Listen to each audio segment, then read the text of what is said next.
Hola, buenas tardes. Hoy estoy un poco groggy porque me están tratando un diente, tengo un hinchazo aquí, parece un poco de botox y se me han ido las arrugas de esa parte de la cara y tengo un agujero siniestro donde debería estar un diente, no está. Así que no voy a sonreír mucho para no asustar a nadie. Eh, ¿Qué quería decir? Hoy a las 6 de la mañana bombardearon Kiev. La última vez fue a finales de abril y hoy han vuelto a hacerlo. Por lo visto, después de la amenaza de Putin de ayer, porque se dieron cuenta que el armamento que ellos querían que no nos llegase, al final va a llegar. Y es el armamento a larga de sistemas de fuego múltiple a larga distancia. No nos dan misiles todavía para usar a larga distancia, pero tenemos esa posibilidad. Y por supuesto, en algún momento se usará. Sobre todo en lo que los Estados Unidos dicen que no se debe de usar en el territorio ruso, pero de ahí a no se debe de usar. Y después ha salido, creo que hoy, la embajadora diciendo sí, se puede usar para objetivos militares en el territorio ruso y, entre otras cosas, porque Crimea no es territorio ruso, ni lo son las repúblicas no reconocidas de Donetsk y Donbass, con lo cual Ucrania puede, cuando tenga, todavía no ha llegado, pues usar ese tipo de armas. Así que han bombardeado los objetivos de infraestructura ferroviaria en Kiev, en la orilla izquierda, en los barrios de Dniprovsky y Darnetsky. Eso, por supuesto, ya nos vuelve a entrar en ese estado de cansancio, cuanto más. Pero dicen que Kiev siempre va a ser objetivo. Si los rusos quieren hacer algún mensaje más contundente, pues bombardean Kiev. Es así y es lo que vamos a vivir hasta el final de esa guerra, que espero que sea pronto. También otro hecho curioso es que esta mañana, anoche, ya empezaron los bombardeos de Donetsk. ¡Ojo! Que los mismos habitantes de Donetsk han dicho, los 8 años vivíamos sin bombardeos y han vuelto. Es decir, que los 8 años que la propaganda rusa estaba contando que estábamos bombardeando Donetsk, pues no había esos bombardeos y han vuelto a empezar justo ayer, cuando se dio la noticia de que efectivamente llegaron las armas de alcance a larga distancia. Pero los habitantes, por eso son muy importantes los medios de comunicación, los canales Telegram, las redes sociales. La gente vio que los disparos eran de un barrio de las afueras de Donetsk que se llama Makiivka. Es muy grande, es una ciudad muy grande, creo que llega ya a varias centenas de miles de habitantes, ¿no?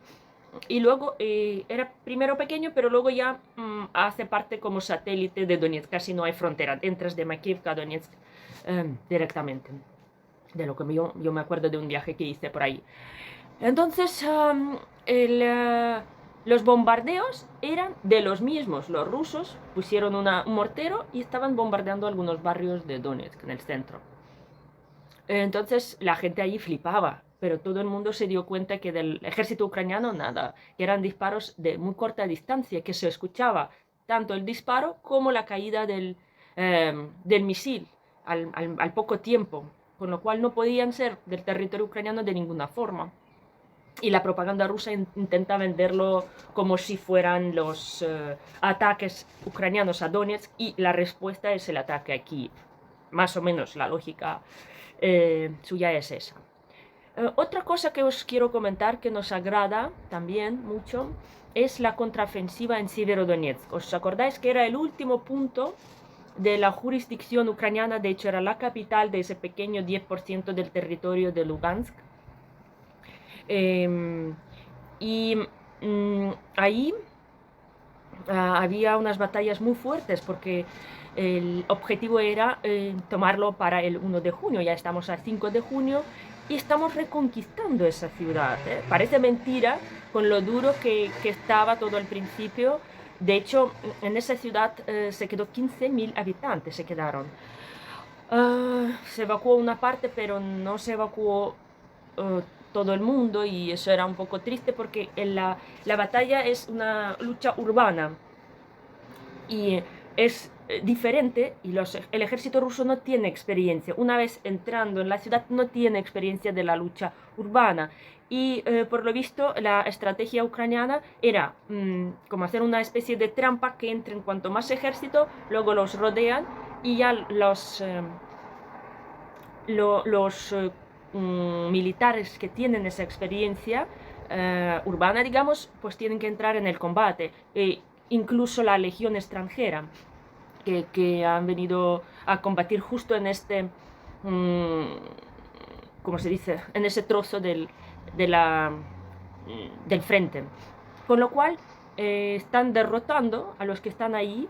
Es una lucha muy dura, calle por calle, pero estamos teniendo éxito, y como ya han anunciado los tiktokers de Kadyrov, que ya está tomada la Severodonetsk, pues no está tomada, y el pronóstico que la reconquisten hasta mañana o pasado mañana. Así que eso nos da mucha moral. Yo estoy diciendo que para nosotros cualquier victoria pequeña nos da mucha moral. Entonces, es esta la situación en general en la frente. Tenemos saqueos en la parte de la sur, en Zaporizhia, donde entran las tropas rusas y pues saquean todo lo que hay de granjas, de plantaciones, de pequeñas empresas.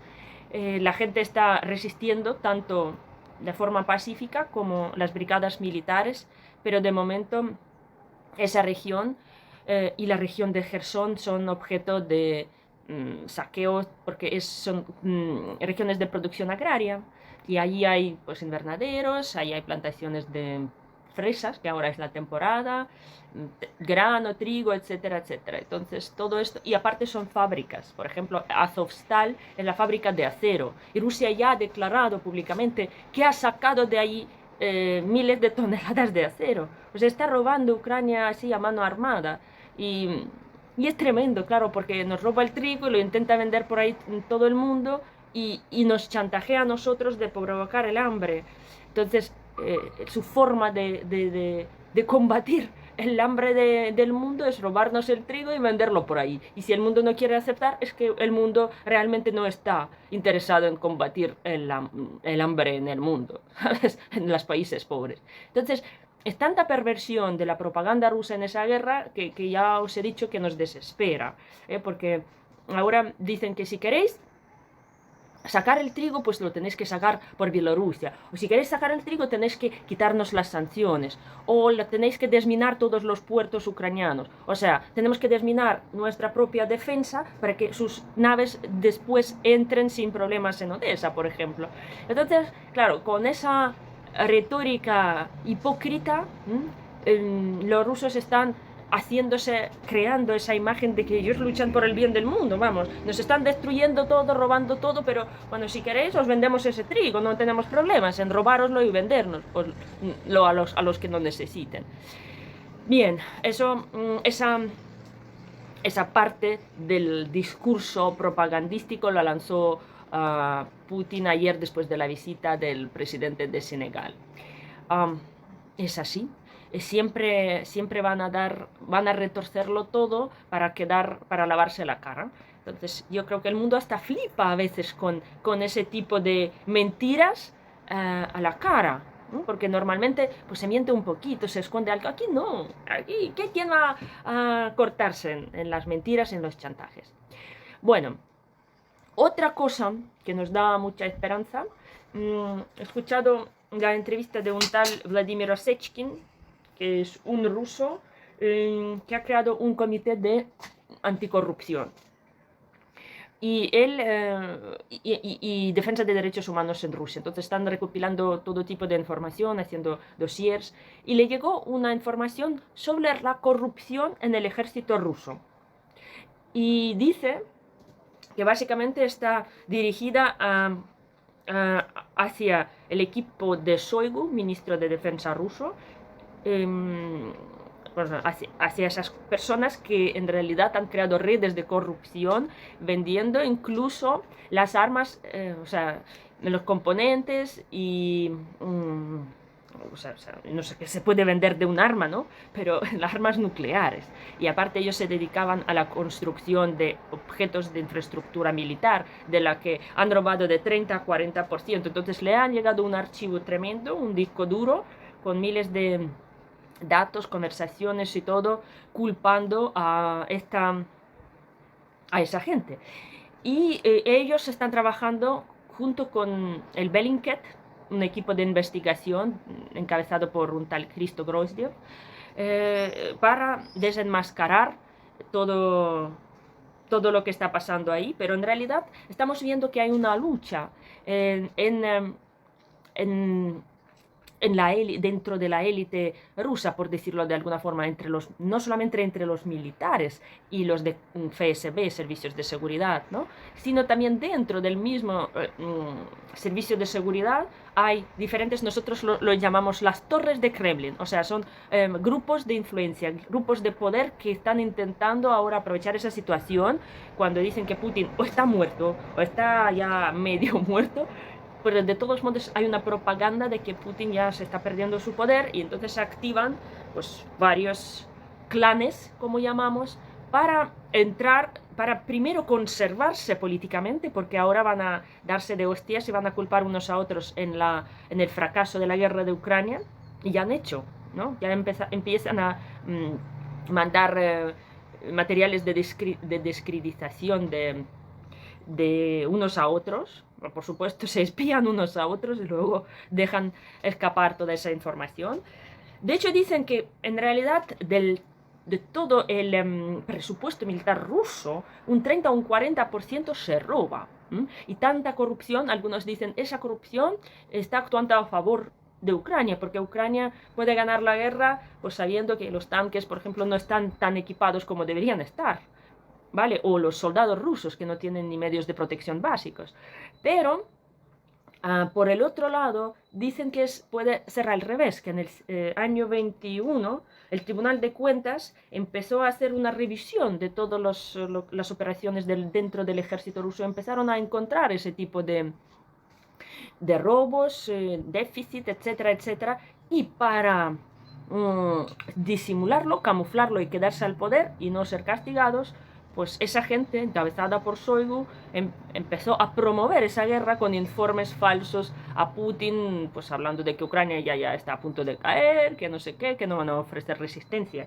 Entonces empezó la casa de brujas dentro de Kremlin, se pelean las torres de Kremlin, ojalá se peleen cuanto más mejor, y eso será para nosotros una ayuda a la hora de desestructurar el poder fascista en Rusia. Eso espero, eso es nuestro objetivo, no solo ganar esa guerra, sino que quitar... será difícil porque Rusia es un país imperialista, no nos hagamos ilusiones, está ya en la cabeza de todos, que ellos son un gran imperio y están imponiendo sus cosas a otros, aunque vivan en la miseria. Pero yo no pierdo la esperanza, venceremos.